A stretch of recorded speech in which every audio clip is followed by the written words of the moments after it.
Chapter 3, Motivation. Before reading any further, I would like for you to imagine standing with your feet soaked to your ankles by the lukewarm water from your favorite seashore during the night. Lift your head up a little bit. See how the moonlight found a path to strike the darkest of darkest areas off the shore. No colors present, no shade, no hue for miles away. Just a dark sense. Look to your right. Nothing. Look to your left. Same. Now imagine the first spark of dawn. What does that look like? Imagine the same scenery feeding your eyes with the view of the horizon. Further up, look further up. Do you see how the mornings would have birds calmly flying next to each other? The softness of clouds just touch one. Now look down. Fall down. Fall all the way down. Fall for as far as you possibly can. Feel how the force drags your entire body down. Feel how the ground is getting closer and closer and closer till you stop. Just in time to have the water reflect on your face. Just like Simba after spending time with Rafiki. Now sink a little closer. A bit more. Keep moving until the surface of the water meets the tip of your nose. Do you see yourself yet? Sink deeper as you look into your eyes. Great.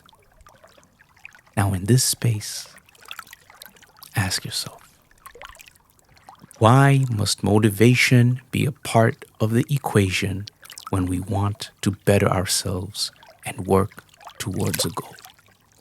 Why? Why do we persist in adding motivation to our equations? Honestly, you mean to say that you must feel excitement in order for you to prepare an execution/action plan? Of course not. We all know the steps to making anything that we once said we would do happen. It's as if it was you who coined the concept. Start by taking small steps, another, then another, then another. But if we all know what's needed, why can't we seem to get our shit done? I beg to differ. I'd like to present a miscalculation in our equations of action plans. Had it not been so, our latest up-to-date end result would have changed by now. Yes, this may be attempt number 800, and yes, you might be getting the same old results. But hear me out. I'm not going to emphasize to work harder or longer and things will sort their own way out. Although, I am talking about being honest with yourself whenever you're going to interact with anyone in a given situation. Imagine your urge to identify a key. You want a situation to change, but it just keeps repeating itself. The evil down spiral of a sucky moment quickly escalates into a bad day. But the quicker you figure out where your inevitable breaking points in turning a bad moment into a terrible day is, the quicker you can consciously work towards changing a situation accordingly and shift the paradigm. What did you also do that wasn't as intense? What productive thing happened in correlation to the event that isn't a part of a negative thought loop? The quicker you consciously identify a pattern, the quicker an opportunity for a new one will appear. A bad day can actively be turned into a better one. But it relies on the gift that you gave yourself in the past about this similar situation experienced in the past. Or was it in the present? Do you remember? The gift of how you'd act accordingly in this situation. I'm telling you, motivation ain't it. Do as you've always done and get the same results as you always have, good or bad. Ask yourself, does time spent living in the realm of your interpretation of good provide any results that indicate that you're heading towards an inevitable breaking point? If yes, then proceed. If no, then immediately stop all thoughts that are built on that first thought. Figure out the correct inevitable breaking point and act accordingly. If I say I want to live a healthier lifestyle, does the way I live indicate that I'm on a path of living a healthier lifestyle? The more time you spend doing anything, the more of that thing you will have. Seldomly do things magically just fall into place to fully serve your needs and collect the appropriate hours for you, good or bad. And quick fixes never fix the root problems, which is a vital key towards pushing for sustainability. Let's go back to the shore. Let your ankles feel how the miniature waves surround you. Watch how they slowly wave in your direction. Did you hear the geese? As cheesy it may seem, I believe you were capable of seeing those waves. Hearing the geese and, yes, even smelling that fresh scent of nature. It's weird where thoughts can take you. I swear sometimes when you're in this state, you swear that you'd have held the wind for a moment. And after that moment passes, so do our mental surroundings. Maybe you didn't like geese. Maybe your experience with the wind wasn't pleasant. Maybe this, maybe that. Maybe it's because I was relying on something else to change before I would. Maybe. Just maybe. You see, there are a lot of reasons to be found for the one who's looking for them. Though, for everyone else, they're simply seen as an excuse. Be honest. Is looking for motivation an excuse? If no, great. If yes, also great. That means you know how to hold on to a thought for an extensive period of time. Just think about your most memorable scent of perfume being sprayed on a piece of garment. Don't be shy. Pick up the cloth. Smell it. How long has its scent been stored in your memory? For how long have you smiled every time you thought about it? How it made you feel inside. Let alone actually smell it in the present time. You see, knowing how to hold on to a thought can be a beautiful key. But at some point, both the smile and the scent will subside, just like motivation. Ask yourself the following questions. For how long can I hold on to a single thought? And what's my assigned action plan in regards to that thought? I was out with my family the other day and I overheard a conversation between the barista and the man in front of us. They both seemed to agree that even a fitness enthusiast was an obsessive lifestyle to emulate. I thought it meant that they were living as close to their inevitable breaking point as possible. It soon became very clear that I was an anomaly in the situation. We all agree that taking care of your health is essential for increasing your quality of life, but doing too much is just that. Too much. Too much of anything in any part of any equation will tip your inner scale of peace. Often for the worst. Balance seems to be the innate universal key that we all agree works. If I had balance between work and home, I could reduce the amount of sudden experienced pain. I could plan my day or week and have dinner ready, or I could plan and have the ingredients ready. By preparing, you'll be able to manage the amount of pain that's destined to head your way. For instance, there resides a special place in my heart for the random elders you see crossing the streets on their own. I don't mean the cute couples that celebrate their diamond anniversary. I'm talking about the ones who live with pain on a daily basis. I'm speaking of those you see literally dragging and pulling their bodies from one space to another in pain, in agony. Them. They're forced to hold on to a thought, even when the experienced pain is reduced. It still manages to linger in your mind. I'll ask again. For how long can you hold on to a single thought? The commodity is time. Philosophically speaking, how can anyone train their minds to hold on to a thought long enough to recognize a shift in the dynamics that surround you?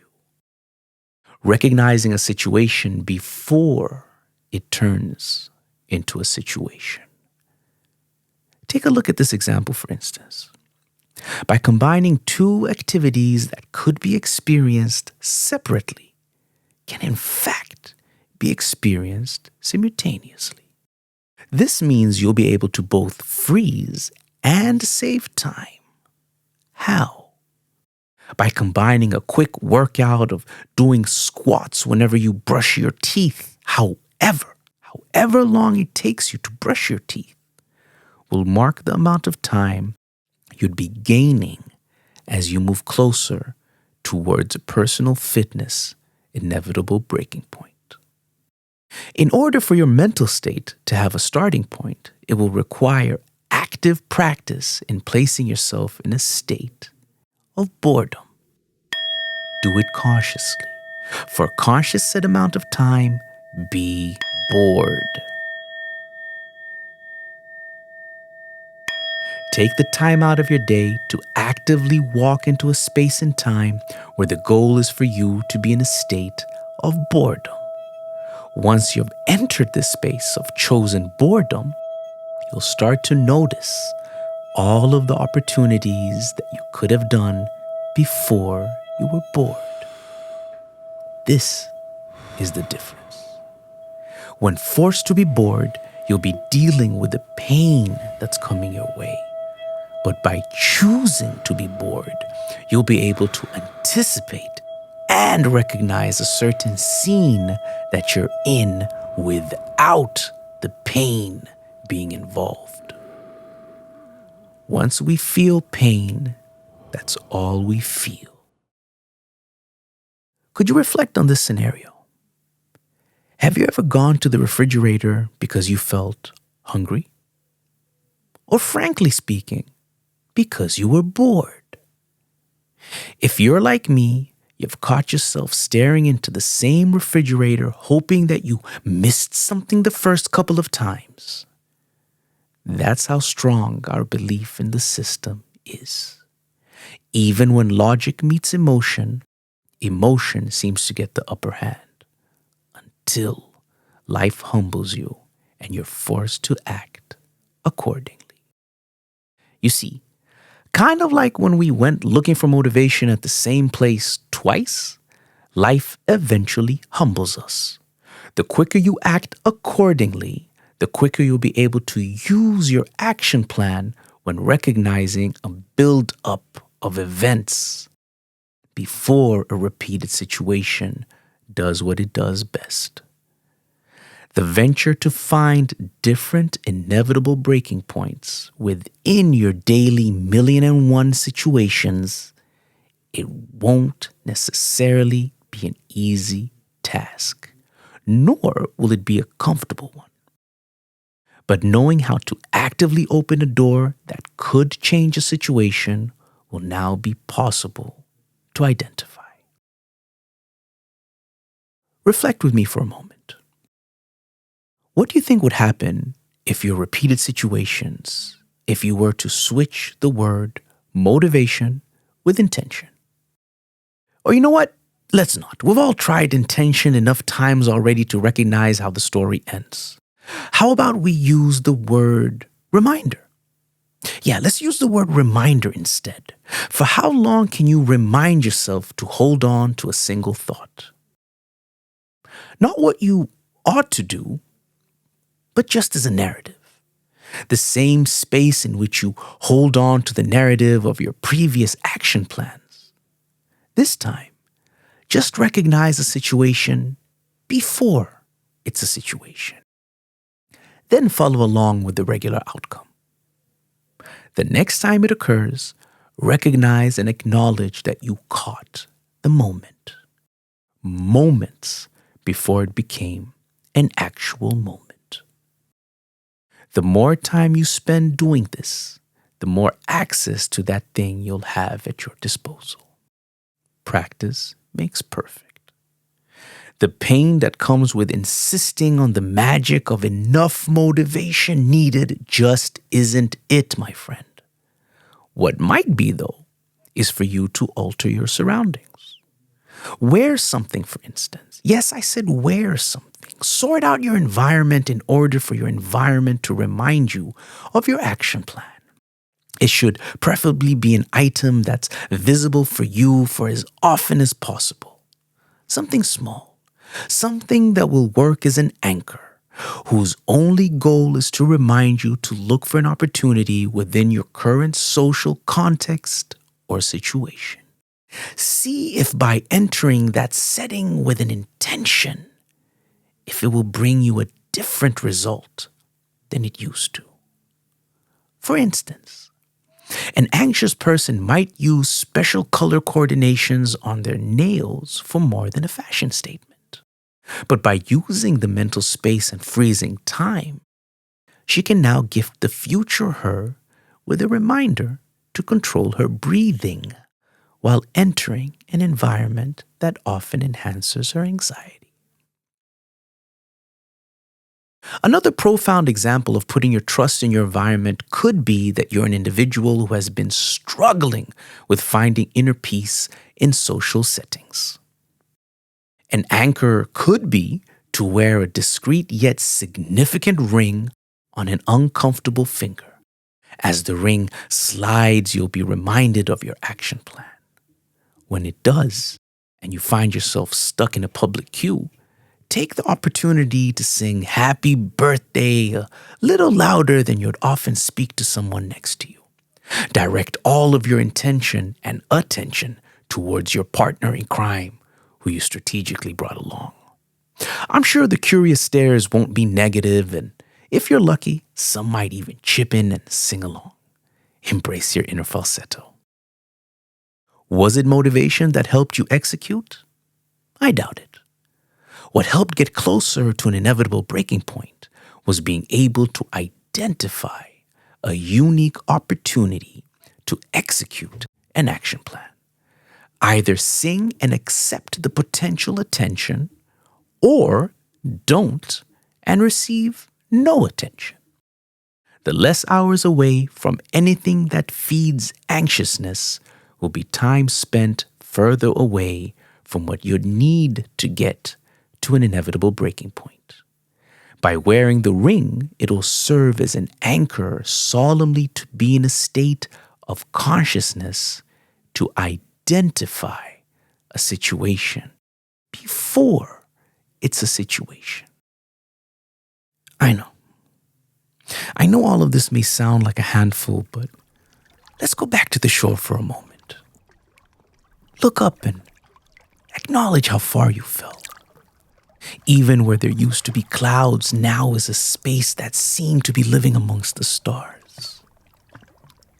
What's even more tricky is that looking at the sky during the night brings out a different version of you. Look inside the water.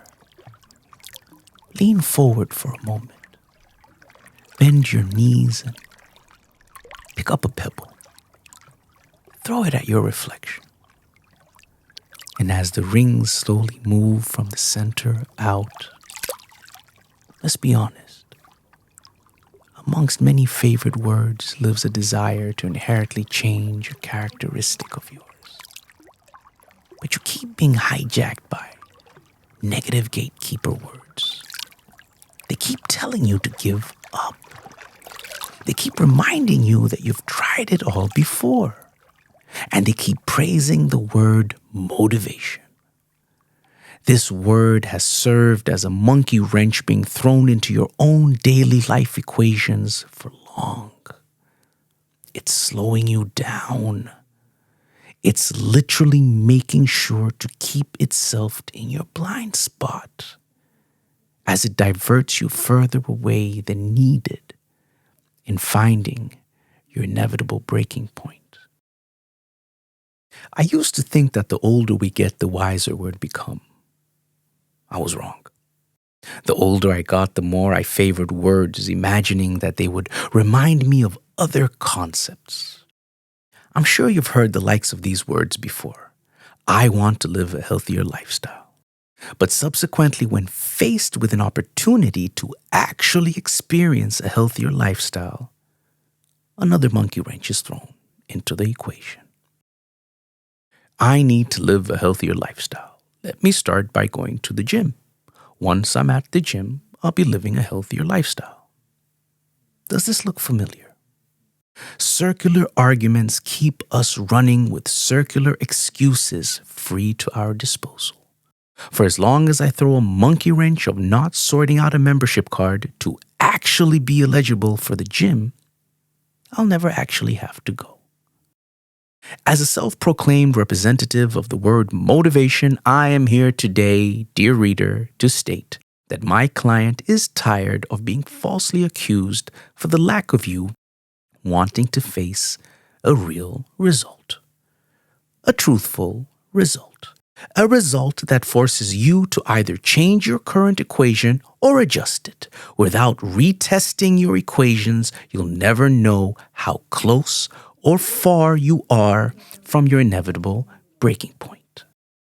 But then again, there's always the word willpower, often treated as a great substitute for motivation. But both will and power seem to subside with time, just like discipline. If only I had enough discipline, some argue. If I was disciplined enough, my action plan would have been used. Again, another circular argument we all know all too well. You are disciplined. You know that you are disciplined. Look all around you. Pay close attention to the habits you hold dear. Even the discipline of finding excuses is still a practiced discipline. How disciplined are you in identifying your current situations? Do you remember which thought patterns your anchor could essentially change? In order for you to change your future lifestyle, you'll have to accept changing the current one. Don't let anyone with dirty feet walk on your nerves or in your mind. Now have a look at the shore one last time. Notice how peaceful the fisherman streams through in the calm water. Watch while he returns floating in his boat. Observe the stillness of the wave. He's surrounded by peace. Without much light nor fish, he still managed to bring himself back to shore.